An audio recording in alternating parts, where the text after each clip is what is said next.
Welcome to This Explainer. Every single day, police all over the world get reports of missing people. And thankfully, most of them are eventually found. But what happens when people just vanish? From an uninhabited, completely isolated island in the middle of the ocean, miles away from anyone. No trace, no bodies, no logical explanation whatsoever. Today, we're unpacking one of the most chilling maritime mysteries in history. It's a question that has literally baffled investigators, historians, and sailors for over a century. How do three seasoned, highly experienced lighthouse keepers just evaporate into thin air? I mean, they didn't just walk away into a busy crowd. They were stuck on a rock, completely surrounded by violent, freezing seas. The circumstances around their disappearance are nothing short of terrifying, and trust me, the clues they left behind only make the mystery deeper. Right, so our story kicks off on December 26, 1900. The relief ship Hesperus is finally arriving at the island of Eileen Mor. On board is Joseph Moore, a replacement keeper coming back from leave, and his anxiety is already through the roof.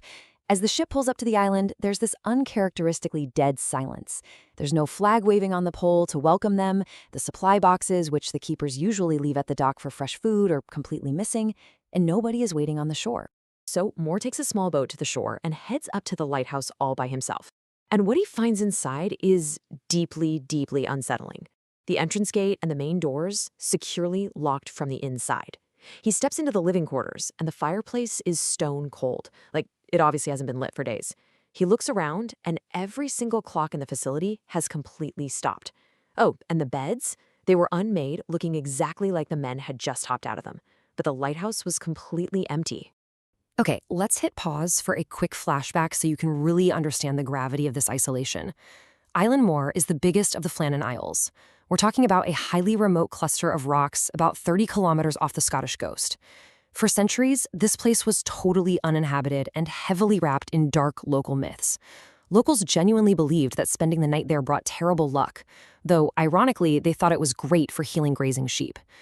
Anyway, in 1899, despite insane logistical nightmares and violently rough Atlantic waves, they successfully built a brand new lighthouse there to guide passing ships.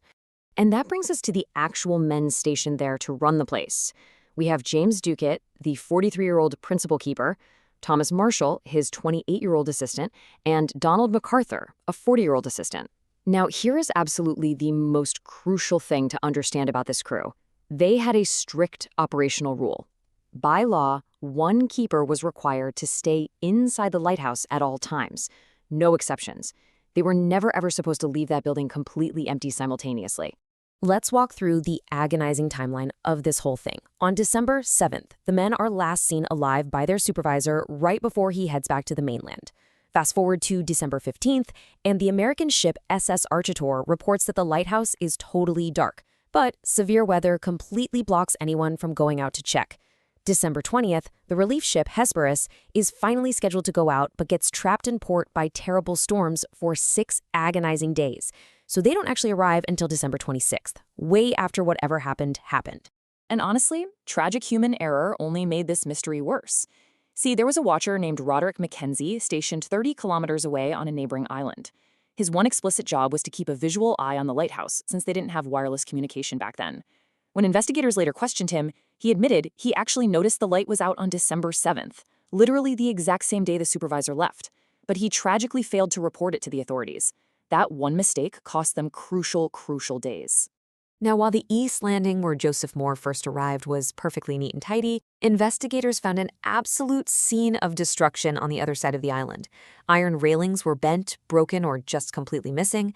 Heavy mooring ropes had been violently tossed high up onto the rocks. A massive supply box used to hold ropes had vanished entirely, and the life ring ripped straight from its mooring. The sheer physical destruction strongly suggested some immense, violent force had slammed into this side of the island. But when we go back inside the perfectly tidy lighthouse, investigators found one tiny, terrifying detail. Donald MacArthur's jacket was still hanging right there on its hook. Just think about the reality of that for a second. It's late December.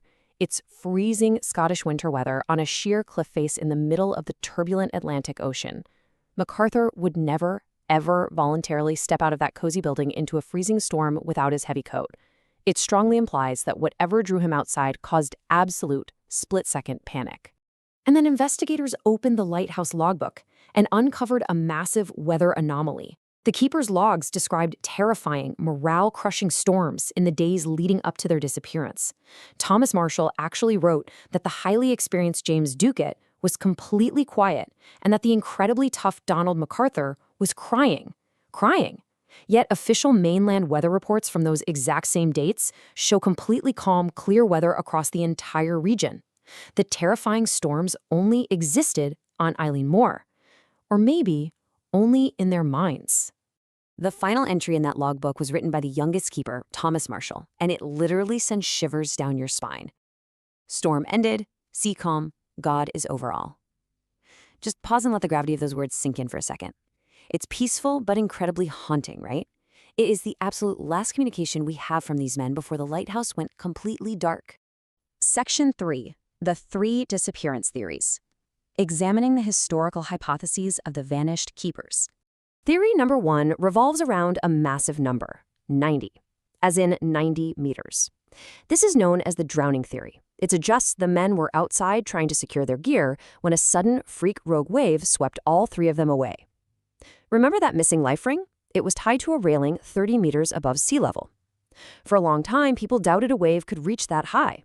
But decades later, in the 1950s, a totally different keeper at that exact same lighthouse reported seeing a rogue wave crest at a towering 90 meters high.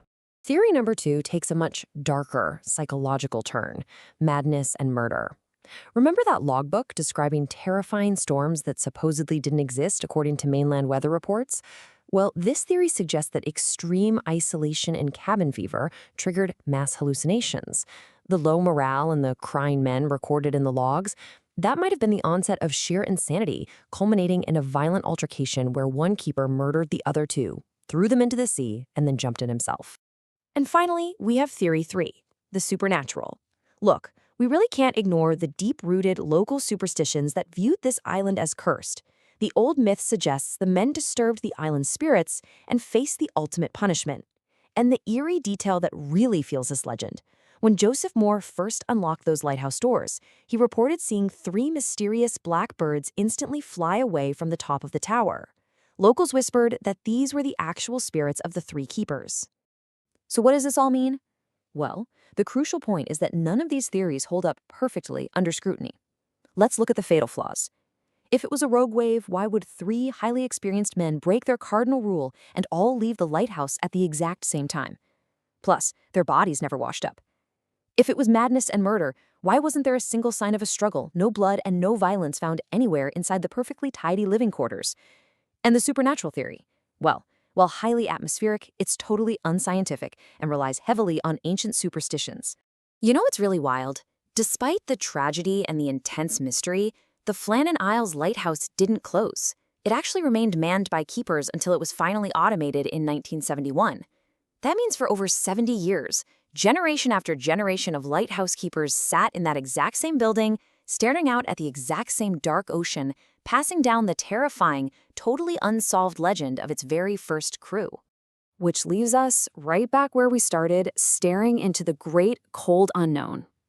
We have securely locked doors, a missing heavy coat in the freezing winter, phantom storms recorded in an official logbook, and a totally empty island. What truly swallowed James Ducat, Thomas Marshall, and Donald MacArthur on that dark winter night? It's a mystery the ocean has kept perfectly hidden for over 120 years. What do you think happened?